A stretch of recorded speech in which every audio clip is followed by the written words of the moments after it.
La riorganizzazione che interessa da un lato l'ospedale San Giacomo, dall'altro lo IOV di Castelfranco era già stata inserita nelle precedenti schede. Ora, con il nuovo piano sociosanitario, viene confermato l'assetto disegnato dalla Regione Veneto.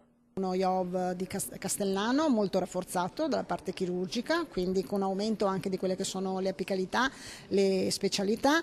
La volontà della Regione è quella di fare dello IOV Castellano un punto di riferimento oncologico a livello nazionale. Abbiamo potenziato in una maniera molto importante tutta l'area chirurgica oncologica dello IOV, per cui abbiamo portato lì 5-6 apicalità, diventerà un polo importantissimo, importante per spero diventi un grande punto di riferimento veneto per i problemi oncologici.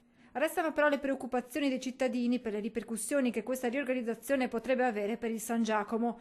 L'ospedale generalista, assicura Mantoan, viene garantito.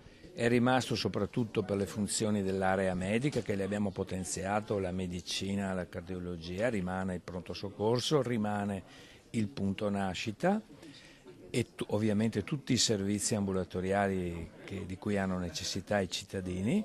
L'allarme lanciato da alcuni esponenti del PD di Castelfranco riguarda in particolare il settore chirurgico che, dicono, verrebbe praticamente azzerato nell'area delle emergenze, che ogni anno al San Giacomo conta oltre 40.000 accessi, ma l'assessore Lanzarin e il direttore Mantoan rassicurano.